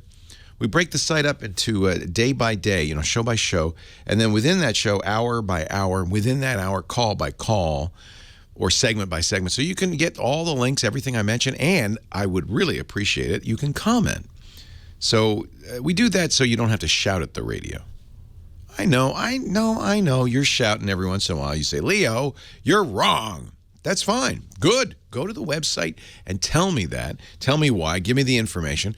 I will get better, and people will get better information, and you'll be a big help. You'll be a hero. You'll be a tech guy all-star. I want to create the team tech guy. People go in there and help other people. Because I'll tell you what, the computer industry, the technology industry doesn't do such a good job of helping us. We're going to help it ourselves, right? Right. Gary's next on the line from Buffalo. Hello, Gary. Leo Laporte. Hi, Leo. Hey. I'm looking at buying a new tablet. I have a Google Nexus 7 that I'm happy with, but I need a larger real estate. My eyes aren't as good as they used to be. Yeah. And the Google Nexus 9, the LTE is on sale for $360. Yeah. And I'm comparing it to the AT&T's LG 10.1. I would prefer the Google 9 to the LG. The only competition for the 9-inch from Google, the Nexus 9, is probably the Samsung, the new S2, or what is it? No, the new, I can't remember the name now, but the new Samsung tablets. And I have to say, Google does a nicer job of just keeping it clean, keeping it Android, pure Android, and of course, the Google tablets will get updated faster. The problem I have at this point is both the Nexus 7 and the Nexus 9 have been kind of abandoned. I think one of the reasons you're seeing a deal is because I think Google's just, you know, they're clearing out the stock. Well, yeah, and that's what I was worried about when you said that. Yeah, I mean, it's been a couple of years. Now, let me ask you this. If you know, I'm looking at the specs on these two. On the AT&T LG pad says it has LTE. The Google Nexus 9 says it has LTE, but it specifies Cat 3 and then HSDP plus 4G. Is there a difference between those two? Yeah, probably is older. I mean, that is a 2-year-old tablet. The one advantage of getting it from AT&T is you know it's going to support their network and all the radio bands. And you want to support the high. Are you going to use it? I mean, that's why one of the reasons you're getting this is you want LTE. Yeah, I'm going to use it mostly for reading PDFs, but I will have to download them from Google Drive, and I might be places where I don't have Wi-Fi. Another one to look at, I'm not sure how their LTE bands stock up, is the NVIDIA Shield. NVIDIA makes the very high-end ARM processors that appear in a number of Android devices. These Tegra processors are super fast, and the Shield is quite good. But I don't know if it has LTE. So the way you look at it is you just need to don't look at the marketing names because that doesn't tell you anything. You need to look at what the frequencies are and just see if it matches up to the frequencies AT&T uses. It probably does. It looks like the only band on the AT&T one is a 700, and that is different from the bands on Google Nexus. Yeah, well, you want the 700, that's for sure. Oh, I got to have the 700? Well, okay. Google Nexus. Yeah. I mean, is that an LTE band? Are they using that for LTE? I don't. I'm just saying the band shown for the AT&T LG pad has the same bands as the Google Nexus 9, with the exception that the AT&T has two 700 bands. Yeah. I'm not sure what they're using 700 megahertz for. Let me see. Yeah, it's LTE. So that probably is the one you want. Okay. They turned that on recently. So I would bet that is their higher speed Band 12 LTE. And I bet you that is what you want. Yep. So it's hard to say. I mean, there are a number of bands in the 700 to 800 megahertz frequencies. This is such a complicated thing. Yeah, well, back to the aspect ratio. It looks to me like, from what I'm seeing, that the LG pad is a 10.1. Its aspect ratio is 16 to 10. And the Google Nexus is a 4 to 6. Yeah, it's more of 4 by 3. One is better than the other for reading PDFs, do you think? So I like a more square one, but I guess that's because I've used the iPad for so long, and it's 4.3. It's more like a square. I actually think it's 3.2. But people started doing these widescreen ones for watching video. Now, if you don't, I think for a PDF, if you're reading documents, the portrait mode, the long ways mode of that would probably be better. You'd see more of the document. On the other hand, most of the stuff we read is actually 3.2. So, it's kind of one page, and that's why Apple decided to do that with the iPad. That's why Google does it with its Nexus. I think it's not so much over documents, it's over widescreen video. If you watch widescreen video on an iPad or a Nexus 9, you'll have black bars at top and bottom. That's really the main reason. Yeah, this is actually, the 700 megahertz band, this band 12, it may not be in every area. You may not even have it in your area, so it may not be worrisome. But it is the newer LTE band that AT&T just turned on about a year ago. And so that is something desirable. And that's, by the way, that's why it's not in the Nexus 9, because it's brand new. Yeah. All right, one other comment. I mean, it's just all of this is a matter of just taste, really, more than anything else. I love the Nexus 9. I love what Google's done, but I do think they're replacing it, like imminently. The Google I/O conference is a month away. If you could wait, I would. Yeah, I don't know if the price will be that good, though. No, it'll be expensive because it'll be the new thing. They also have a Pixel C, which is really expensive. Yeah, I looked at that. I think the Nexus 9, given, what did you say, $350? That's a good price. Yeah, about $360 it was. $360. Do you have to have the highest speed LTE? No. Then I would say, given what you're saving, this is a good thing. Remember that if you buy the tablet from AT&T, you will be locked into a contract with AT&T. No, I have I have that family share thing with all my phones and stuff. If I pay the $350 for the LG pad with AT&T, I don't have to get a contract. If I want to save $100, all right. Well, then that sounds like they're pretty comparable. What was the other thing you wanted to know?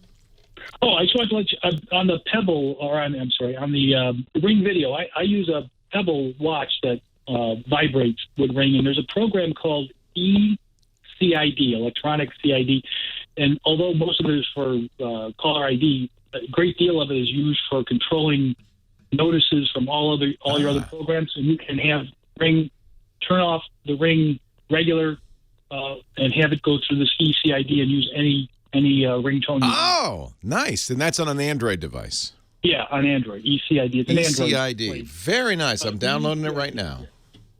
ECID it's called. Nice. Thank you. All right, thanks for that. All right. Goodbye. Thanks for the call. Yeah, a tablet is a very personal decision. Neither of these, I bet, have Android 6 on them. And that really would be desirable as well. I know the Nexus 9 is still back there with Lollipop. That's old. We're about ready to get ready for Android 7. Leo Laporte, the tech guy. Leo Laporte, the tech guy, 8888 Ask Leo. That's the phone number. Stacy is on the line from Simi Valley. Hi, Stacy. Hi, Leo. How are you today? I'm great. Welcome to the show. How are you?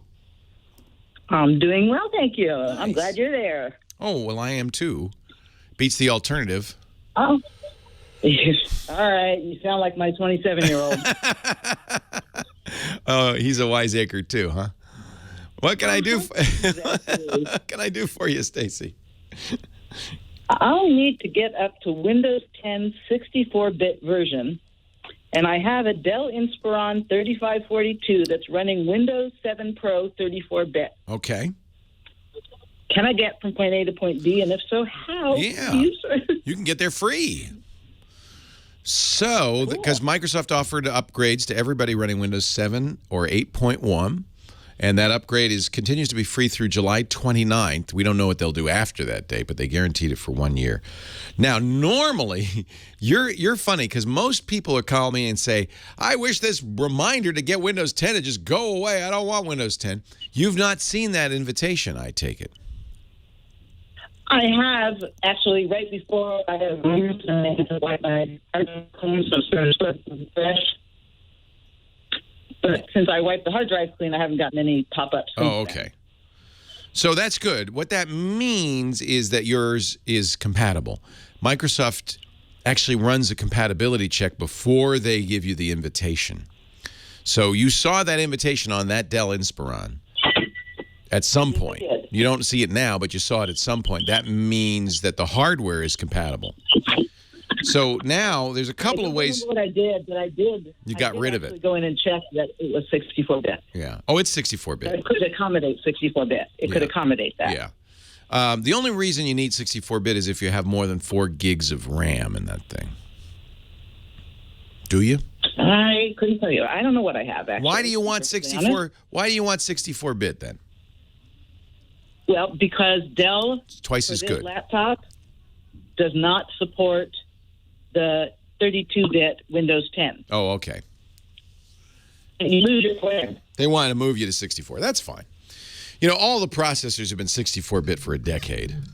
So the whole 6432 thing is very confusing because it isn't twice as good, but there are some advantages, mostly that you could address more memory. So you want 64-bit. That's fine. Well, a couple of things you can do. So you have a running version of Windows 7 on the machine right now, right? Yes. And you are 32-bit or 64-bit? 32-bit Windows 7 Professional. Okay, that's the problem. There is no automatic upgrade to 64-bit. I mean, it's free. It's still there, but it's just not automatic. Do you have somewhere your Windows serial number for your Windows 7 install? I'm sure I do. I'll have to look for it. Yeah, find it. If you can't, there are programs like Bellarc Advisor that will run and tell you what it is, because that's what you need. You can then download from Microsoft what they call the ISO file. Microsoft offers the Windows 10 ISO free for anybody. In fact, it'll work no matter what for 30 days, but after a while, if you don't give it the serial number, it'll say, well, you got to pay for this. But because you have a active Windows 7 serial number, you'll be able to enter that in, and it'll say, okay, good, you're eligible for the upgrade, and you'll be golden. In fact, the best way to install it, frankly, is to erase the hard drive and start fresh. It's always risky to upgrade an operating system, a major upgrade like that from 7 to 10, without erasing the hard drive. So here, all you have to do is you can Google Windows 10 ISO, and that'll pull you right. Make sure you get it from Microsoft, but that should pull you right to the Microsoft site. And you download that ISO, and they will give you instructions to make it a bootable USB key. And you boot up from it. You'll have to. I'm going to put a link in the show notes that PC guys put in our chat room about the upgrade from 32-bit Windows 7 to 64-bit Windows 10, because it is a little tricksy. But this process will work. So you want to read this, go through the steps. It says download Windows 10 64-bit, create a bootable copy, and they tell you how to do that. Boot from the Windows 10 install media and do a clean install, because you want to wipe the hard drive, and then you'll activate it by using your Windows 7 product key. And once activated, you're good. You don't have to remember the product key ever again, because Microsoft will keep track of that for you. Wonderful. Yeah, it's very easy. And, I think you're going to like it. I was not a fan of Windows 8, but I think Windows 10 is a very nice operating system.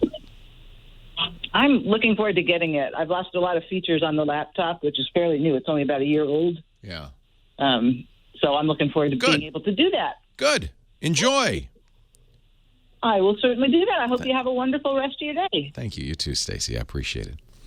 Rich, Placerville, California. You're next. Hi, Rich. Hi. Yes, I have a question. I've listened to a few of your past shows, excuse me, that was kind of, you seem to have, you're not so fond on antiviruses. And I was wondering what you think of the Webroot, which is more of a cloud-based, real-time antivirus. Do you feel that it has any advantages over the past Kaspersky Trend Micro? Yeah, let me explain this. And by the way, I should say they are a sponsor. And they wouldn't be a sponsor if I didn't think they were good. I don't believe that you need an antivirus with the newest versions of Windows. Windows 10 comes with an antivirus. On the other hand, the additional protections Webroot offers because of the cloud-based system gives you a little bit of more security. The problem with any antivirus is keeping it up to date. The reason the climate has changed, used to be you had to have an antivirus, but the climate's changed because viruses spread so fast, and that's what Webroot is trying to solve, is this issue of, well, how do we, keep up with the spread of viruses? You can get attacked by a virus that was invented yesterday. We can't do that. So this cloud-based is a big solution. I think they're great. They're a sponsor. That's all I need to say. Leo Laporte, the tech guy. Leo Laporte, the tech guy, 88. Ask Leo. We go back to the phones, and Joe, who's on the line from Thomasville, Georgia. Hello, Joe. Hey, Leo. How are you? I'm well. How are you? I'm good. I haven't talked to you for a long time, but when I called you before, I used to be a helium man. I was until you, I was taking helium.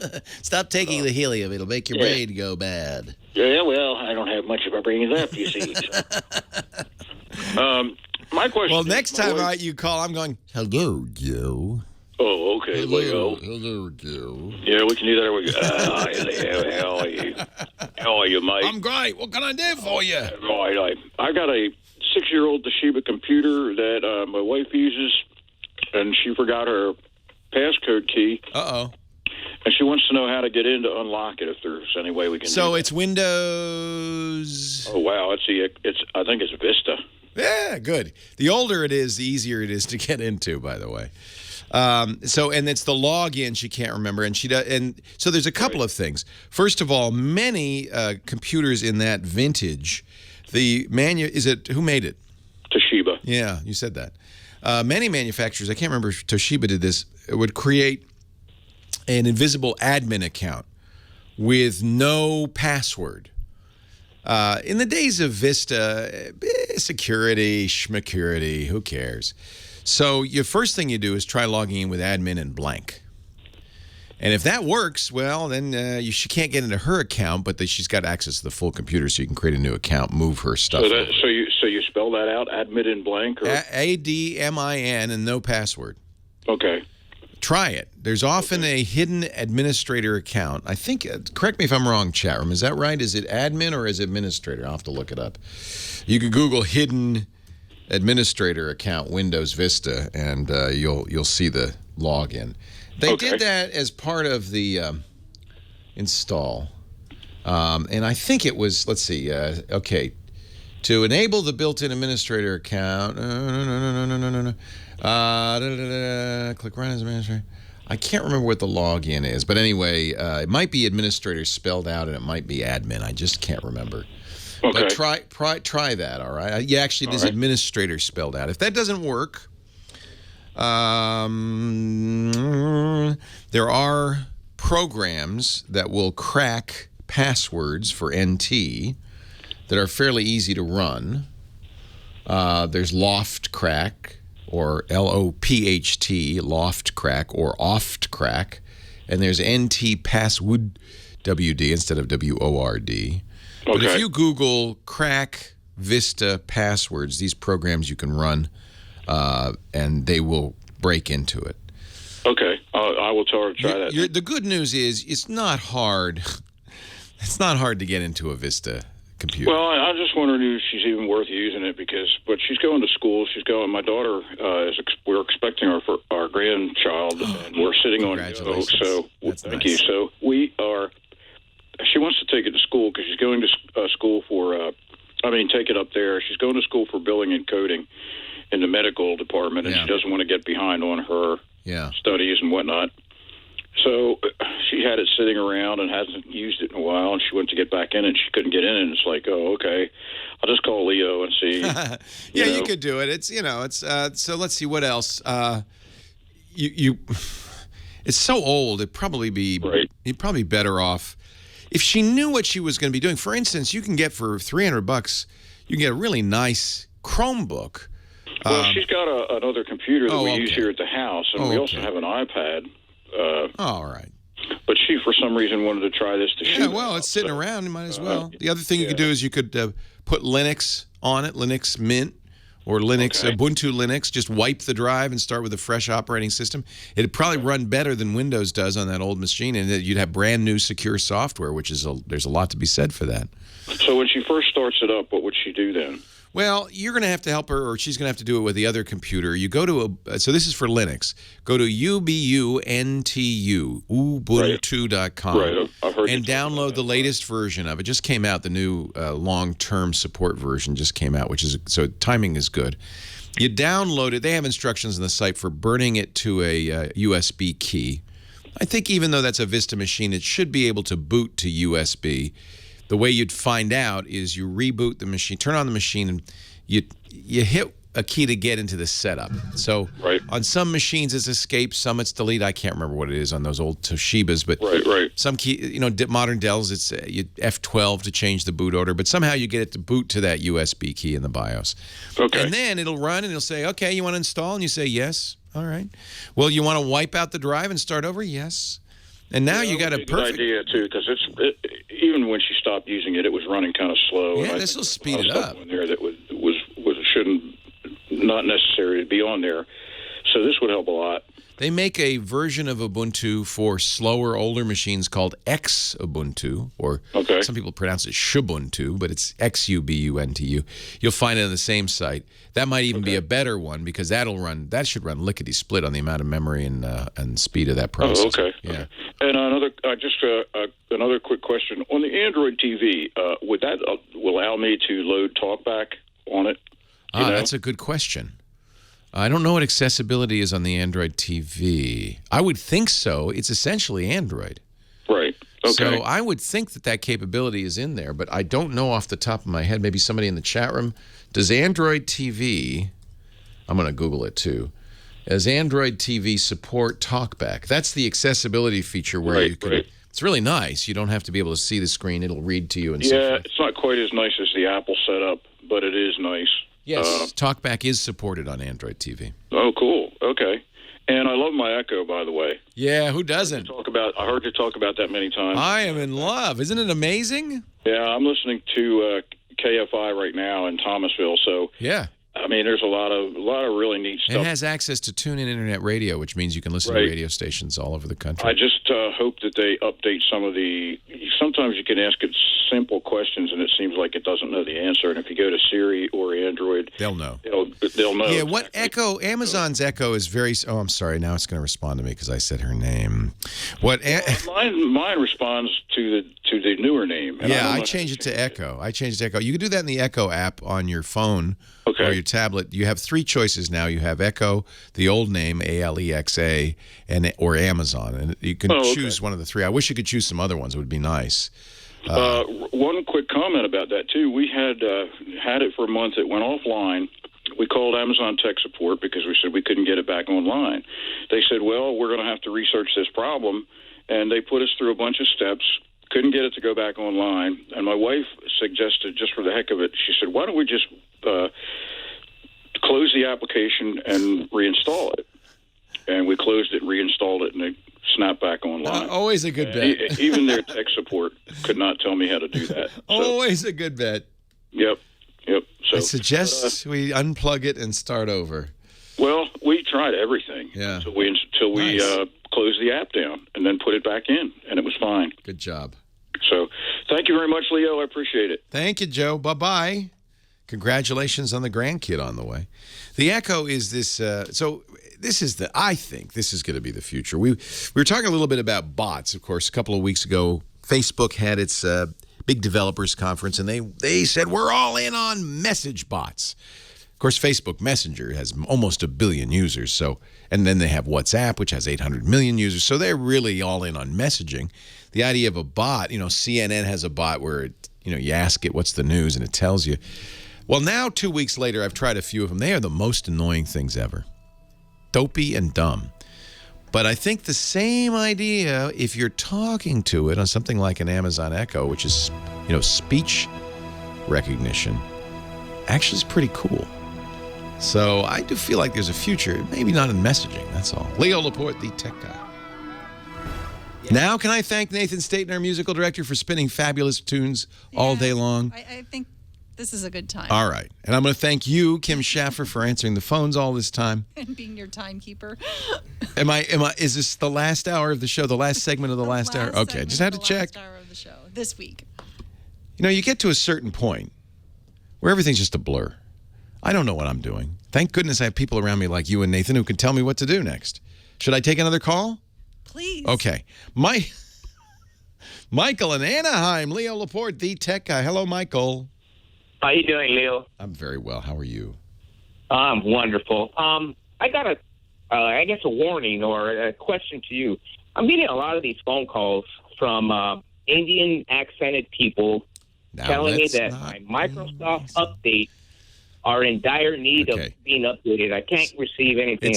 I haven't turned on this computer It's a scam. You know that, right? Yeah. It's a scam. Oh, that's why I never even bothered to... Microsoft will not call you ever to do that. And so this is a very widespread scam. In fact, if you go to YouTube, there are plenty of bad people who've taped these guys and driven them crazy, going on and on and on until they finally hang up in disgust. There are two different scams going on. One really malicious and one only slightly malicious. The first scam is they're just trying to get you to sign up for a support contract. For $300 a year, we'll keep an eye on your things.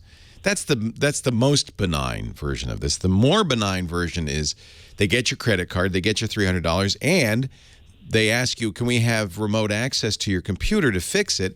And while they're in there, they put some malware on your system that keeps track of things like other credit card numbers and passwords. That's the most malign. So there's a scale. But no, don't say no. Just go hang up and say, no. And what's interesting is sometimes these people are very credible because a lot of times they come from sweatshops that are actually doing support during the day. We've seen this in a number of countries. In China, for instance, we found out that factories that were making legitimate SD card memory chips for phones and things and cameras at night would crank out pirate versions of the same stuff. Little extra weight, a little money on the side. The managers would say, okay, stick around. We're going to do another run, and this one's for us. And so apparently the same thing is happening in some of the support, what do you call them? Not a sweatshop where everybody's calling. It's like a sweatshop. There's a name for that, isn't there? Call centers. Well, yeah, that's a nice name. I want a bad name. Call centers. So these support call centers, and that's why often they have Indian or Asian accents, or they have a variety of accents because they're from the Philippines. They're from a lot of this support that's provided by companies comes from these countries. So these people may sound pretty credible. They're prepared with a notebook. Generally, the scam goes like this: I'm calling from Microsoft, and we've noted unusual activity on your PC. Are you sitting in front of your PC now? Yes, I am. All right, I'm going to ask you to do a few commands and tell me what you see. And this will help me. Okay. And what they ask you to do is run something most people who have Windows don't know exists, which is an event logger that will show events that have happened on the system. So you'll run this and you'll be looking at your events, and they'll say, do you see a lot of red X's there? And you'll say, yes, because, by the way, all event logs are filled with red X's. You'll say, yes. Oh, dear. I mean, how many? Are there a lot? And there are. Yes. Oh, dear. Yeah, just as we were afraid of, you have been infected by malware. We'd like to help remove that. Would you like us to? Well, yes. So in order to do this, of course, we'll need access to your computer. I'm going to have you click a link, and that will give us access to your computer, and we'll clean this all up. Now, sometimes at that point they say for $50, $100, $300. Sometimes they do it and then they say, and now if you'd like continued support, $300. And sometimes they don't do anything; they just hang up. But what they've done is put bad stuff on your computer. Don't do it. Do not give strangers access to your computer. This is a very bad idea.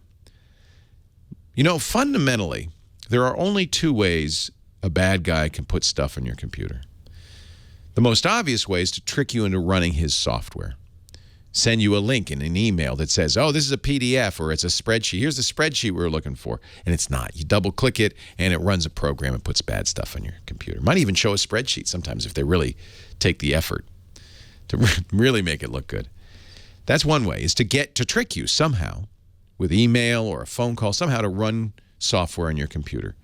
Or pretend they're Microsoft to say, hey, can you give us access to your computer because we can run the software on your computer. The other way they do it is, without your knowledge, taking advantage of flaws in the software, bugs. We call them exploits because you're going to get exploited.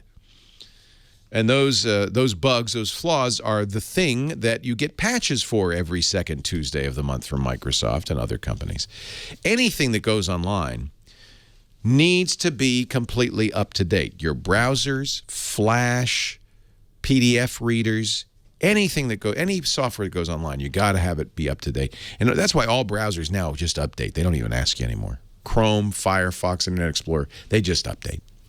Because it's just so important. It's online. That means it's the front line of defense. And if there's a flaw in it and you go to a website that has an exploit on it, you're going to get infected without your knowledge. So those are the two ways. But in both cases, something has to get run. A program has to get run on your system. And so these guys have come up with a trick. It's called social engineering, where they trick you, usually with scare tactics. Oh, you're full of, your machine has it been running slowly lately? Of course, yes, they're all running slow. Yes. Oh, well, I know why. You're loaded with malware. They trick you. And usually, if they can't get you to panic, you get the Facebook message. Oh, you won't believe what I have video of what you did last night. I couldn't believe it. And you go, what? I don't remember. What did I black it? Did I do something what? And you get a little nervous and you click the link and then you go to a site and it says YouTube, but it says, oh, you can't see the video. Your flash is out of date. What? Oh, would you like to update your flash? Yeah. Oh, yeah. Press this button to say, okay, update my flash. What did I do last night? And then it's too late. So they got to trick you. That's the thing. Nathan, do you want me to do anything here or should I continue on? All right. Just checking. Anthony, Dana Point, California. Leo Laporte, the tech guy. Hi, Anthony. Oh, hey, Leo. Hey, how are you? Good. How are you doing? I am very well. Well, that's good. Yes. I'm calling because I've been an airline pilot for, about 19 years, but unfortunately I got a chronic disease and the medication the medication I have to take, the FAA doesn't want me flying planes anymore. Oh, nuts. Yeah. So, I've been looking into programming because I want to do another career. Okay. And is this something you already know and love? Yes, I do. And I just never. By the way, that's the critical thing. I will caution you. It's hard to get a programming job as an adult. Most companies are hiring people right out of college. But if you're good and you love it, you'll be able to find something. I wouldn't discourage you from doing that. Right, and I've seen that. I've seen that it's not easy, but I do like the aspect of being able to create stuff. I love it. It's my hobby. I could never make a living programming, but I love it. Well, even if I can't get into it, I would love to really have that skill set. Good. Just in my back pocket. Well, how can I help you? Well, one of the questions I have is there's so much confusing whether I should do Ruby or I should do Python, which I should start with first. It's funny. I just had a call last hour from a 12-year-old. Same question. I heard that, and that's why I kind of called, because I've been kind of the same boat. Well, what have you – partly you're going to have to look at what the job market holds. I mean, it depends if you're doing this because you really need a job. If you've got some time and some luxury to learn something and learn it for the love of it, that's different than I need a job in 6 months. Well, I don't technically need a job, but I want one. You want to keep active. Good man. Yeah. So this is perfect. So Ruby or Python, both very useful. Ruby is widely used for web development, website development, right? Using Ruby on Rails, which is a framework. And a lot of websites are done that way. Python is a more general purpose. Both of these are what we call scripting languages. They're not usually used to write applications, standalone applications like Word or Excel. Those are usually written in C++. Right. But they're great for, it's a great way to learn the basics of programming. And that's what I would suggest. You learn one language, the rest come easy. Because what you really need to learn is the fundamentals. So I would do the same thing I told Brennan to do. Get a Linux box and learn Python would be a great start. There are lots of free resources out there for learning that. There are also great websites like Code Academy. Is a wonderful place to learn. Some of them cost money, some of them are free. You're going to learn and you're going to love it. And even if it's just a hobby, it's a great hobby. I'm out of time. Leo Laporte, the Tech Guy. Have a great Geek Week. Well, that's it for the Tech Guy Show for today. Thank you so much for being here. And don't forget, it's just the tip of the iceberg. We do nearly 30 shows on the Netcast network. It's called TWIT, T-W-I-T. It stands for This Week in Tech, and you'll find it at twit.tv, including the podcasts. For this show, we talk about Windows on Windows Weekly, Macintosh on Mac Break Weekly, iPads, iPhones, Apple Watches on iOS Today, security on Security Now. I mean, I can go on and on and on. You even get your daily dose of tech news with Tech News Today. And, of course, the big show every Sunday afternoon, This Week in Tech. You'll find it all at twit.tv. And I'll be back next week with another great Tech Guys show. Thanks for joining me. We'll see you next time.